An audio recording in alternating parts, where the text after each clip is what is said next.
Eh bien, salut tout le monde, comment allez-vous? Bon samedi de avril 2023. J'ai vu passer une super recette qui me semblait fort simple à exécuter d'un dessert aux pommes. J'adore les desserts aux pommes. Alors je me suis dit, Alain, tu vas essayer ça. J'ai hâte de voir si ça va être aussi délicieux que la vidéo le démontrait sur mon feed de Instagram. Alors on essaye ça ensemble, puis j'espère que ça va être vraiment délicieux. Alors, 1, 2, 3, go! À nos fourneaux. Bon, pour commencer, la recette me demande 3 œufs, 3 gros œufs, une pincée de sel que je vais mettre et 150 g de sucre granulé. Alors, je vais mettre mes œufs ici, dans le grand saladier, une pincée de sel, j'ajoute mon sucre et je vais utiliser le fouet. Je vais fouetter la mixture jusqu'à consistance homogène. Alors, je fais ceci. OK, à présent, je fouette le tout. On se revient une fois que c'est fini. Voilà le résultat terminé. Ça n'a vraiment pas été long. Fait que, on va continuer ça ensemble. Je vous dis qu'est-ce qu'il faut ajouter en plus. À présent, je vais ajouter 180 ml de lait. Et on fouette le tout.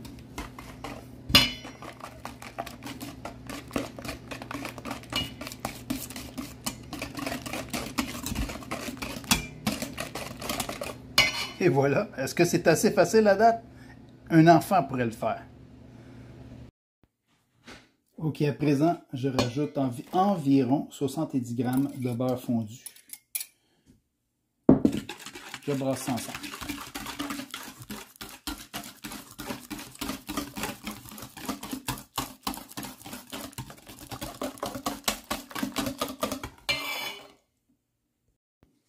Je vais ajouter un peu d'extrait de vanille.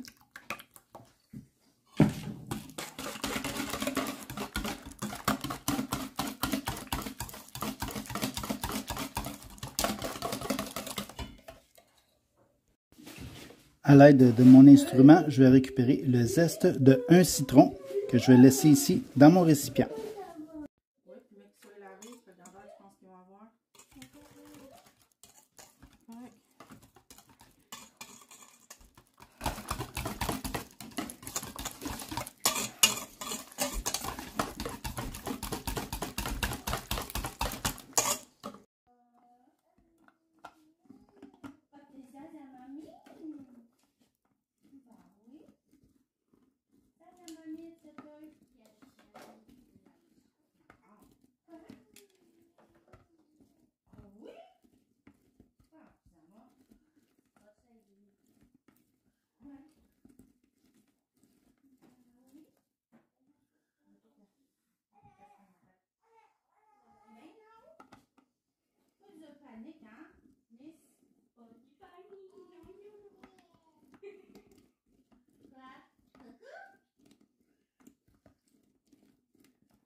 Monique.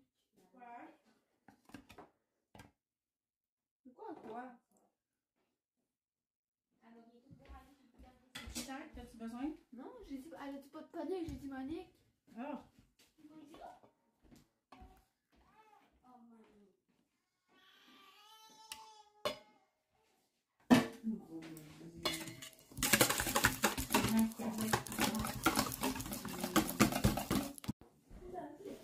Je vais mettre 10 g de poudre à pâte magique, ce qui est environ 2 cuillères à table. Je mêle le tout ensemble.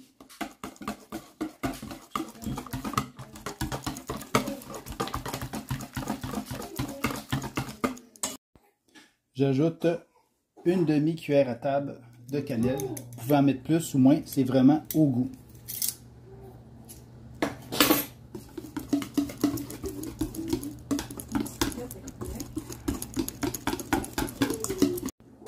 À présent, j'ajoute 300 g de farine blanche tout usage.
la recette dit 700 grammes de pommes. Mais ça ne dit pas si avec la pleure et le cœur de la pomme. Moi, j'ôte la pleure de la pomme parce que même bien lavé, ça contient plein de pesticides et de produits qu'ils mettent pour garder la pomme belle, pour pas qu'elle soit piquée par toutes les sortes d'insectes nuisibles à la pomme. Alors, moi, je ne mange jamais la pleure de la pomme. Même si je la laverais bien avec un produit brossé, non. Alors, on mélange le tout. Vous pourriez faire des plus gros morceaux, des plus petits morceaux. Ça n'a aucune importance. Moi, ici, j'ai 450 grammes de pommes. Je trouve que 700, c'est beaucoup. Oui, la pomme, elle va réduire un peu en cuisant dans le gâteau. Mais bon, j'avais que 3 pommes sous la main qui me donnaient environ 450 grammes. J'y vais avec ça. Mais comme je vous dis, la recette d'origine demande 700 grammes de pommes. Alors, à vous de faire vos expériences. Avec différents types de pommes aussi, la saveur peut être très intéressante. Alors, tout ce qu'on veut, c'est que chaque pomme soit bien enrobée de la pâte. Mon four a atteint sa température pour la cuisson de 356 degrés Fahrenheit ou 180 Celsius. Si vous n'avez pas 356 dans votre four, ben, cuisez à 350, juste surveillez le temps de cuisson. Quand vous insérez la pointe d'un couteau à beurre et qu'elle ressort propre, ben, c'est que le centre du gâteau est cuit. C'est aussi simple que ça. Alors, c'est ça que ça donne.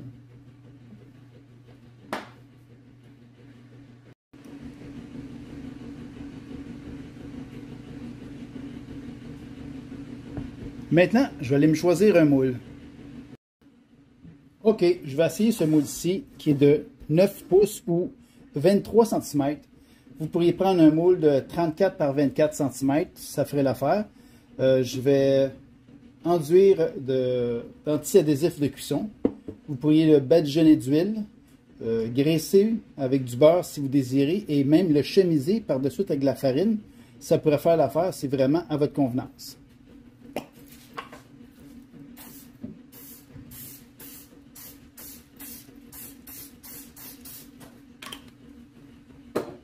Voilà, il n'en faut vraiment pas plus. À l'aide de ma maryse, ben, je fais descendre le tout à l'intérieur de mon moule en espérant qu'il est passablement assez grand pour cette recette. Je croirais bien que oui.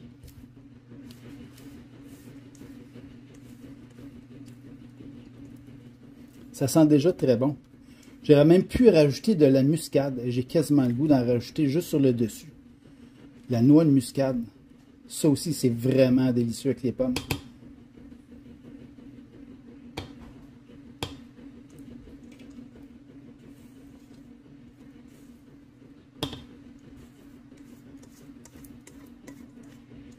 Bon, moi, je suis un peu toqué sur les bords. J'aime ça laisser le moins possible de mixture dans le saladier. Voilà. Maintenant, gentiment... Ah oui, c'est... Je vais placer la mixture, je vais l'étaler correctement. Je vais l'aplatir un peu. Puis, ça a l'air déjà bon. Wow! J'ai déjà trop hâte d'y goûter. Alors, ça va le faire. Je suis satisfait. Wow! Bon. C'est assez l'extase. Maintenant, on met ça au four pour environ 40 à 45 minutes. Fait que, 1, 2, 3, go, à nos fourneaux. Bon, et bien, le gâteau est en train de cuire. Il reste 24 minutes et 2 secondes exactement. Vous m'avez vu utiliser cet instrument-ci pour peler mes pommes, mes 3 pommes. Vous demandez sûrement où est-ce que j'ai pris ça. J'ai pris ça sur Amazon. Le nom de cet instrument-là, parce que comme sur Amazon, il existe toutes sortes de variantes et de copies. Ceci, c'est l'original. Je suis un site qui s'appelle Six Sisters Stuff. C'est 6 sœurs qui ont une chaîne YouTube et aussi un Instagram qui partagent de multiples recettes sur le Prep Kitchen, les préparations en gros volume pour la semaine de repas. Aussi avec l'Instant Pot, des super recettes qu'on peut faire à l'Instant Pot ici.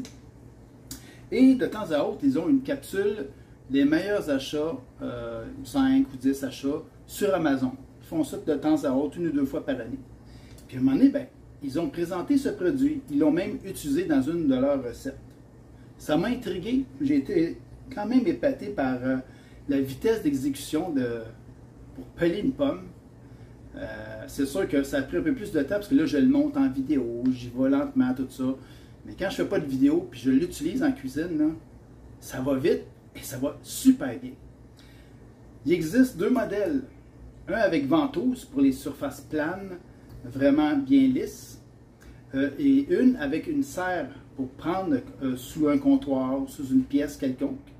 Fait que c'est important quand vous commandez de bien choisir le numéro d'article qui vous convient pour votre type d'utilisation. La ventouse est extrêmement puissante. Ce que j'aime de cet instrument-ci, juste ici, je vais retirer ça ici. Un instant, je vais vous montrer ça. Juste ici, c'est coupant. C'est un couteau. C'est ça qui va ôter le cœur de la pomme. Vous pouvez l'ôter, le faire baisser pour garder le cœur de la pomme pour X raison de votre exécution culinaire. Même chose, vous pouvez ôter le cœur de la pomme et rabaisser le couteau ici, qui fait que ça ôte la pelure de la pomme, qui va peler la pomme. Si vous désirez pour X raison garder la pelure de votre pomme, bien, vous avez le choix de la garder, la pelure, ou de la faire ôter, de la faire peler au fur et à mesure que vous tournez la manivelle, qui se trouve être une vis sans fin ici. Le modèle de base, ça va vous donner des tranches de 1/4 de pouce d'épaisseur. En centimètres, c'est 6,35 cm d'épais. Ou vous commandez l'option pour avoir ici cette pièce-ci, nervurée plus étroitement, qui va donner 3,16 d'épaisseur de pomme pelée. 3,16 qui donne 4,72 cm d'épais. Alors, c'est simple. On fait ça comme ceci. On introduit le centre de la pomme, on s'assure que c'est le plus droit possible pour que le cœur arrive au centre ici.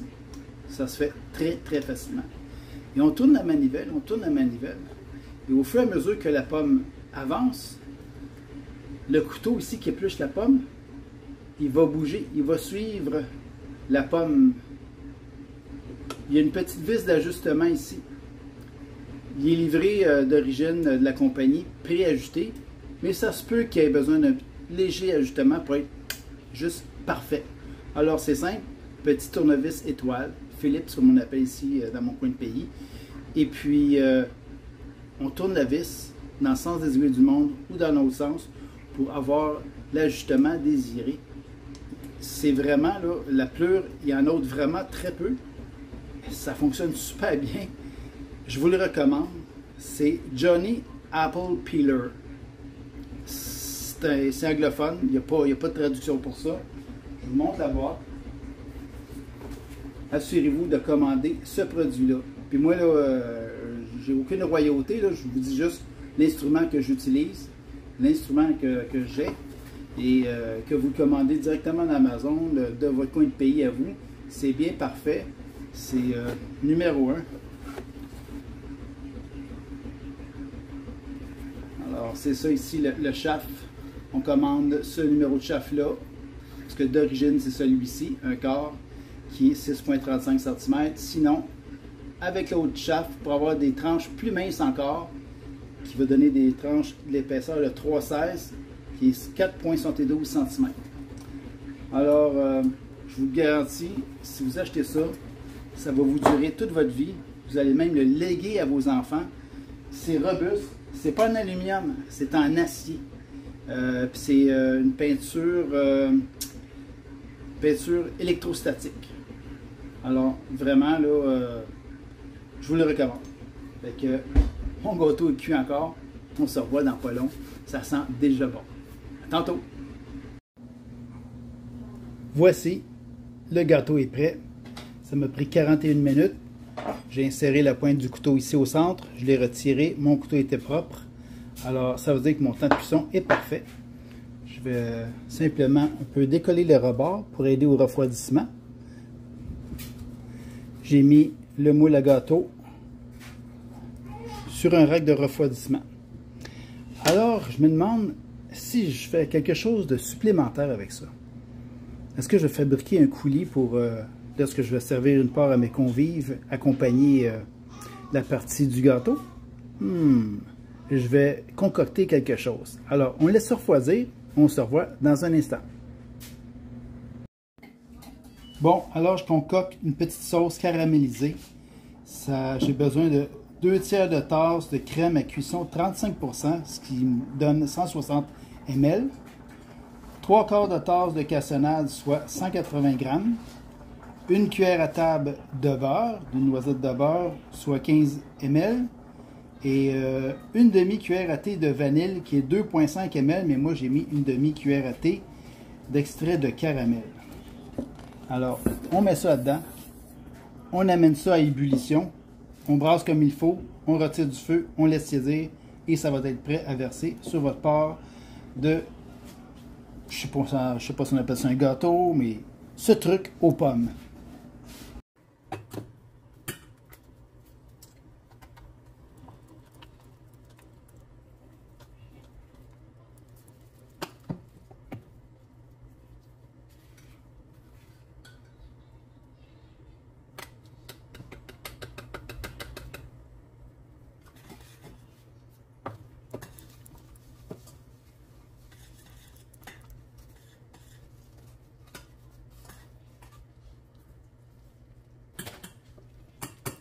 Voilà, c'est prêt.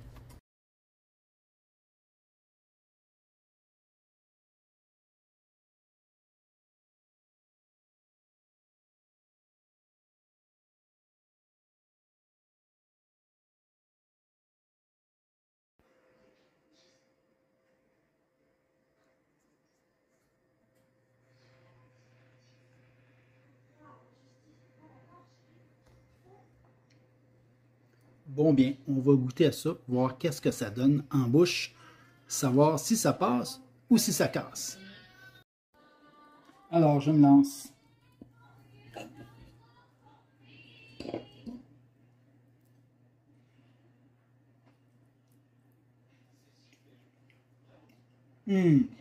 Vraiment bon. C'est réussi. C'est excellent. Eh bien, les amis, essayez cette recette à la maison. Je vous le conseille. Ma petite sauce caramélisée, c'est vraiment super bon. Personnellement, prochaine fois que je le fais, je vais rajouter de la noix de muscade en plus de la cannelle. Wow! Ben là-dessus, bon week-end. Ciao, à une prochaine vidéo.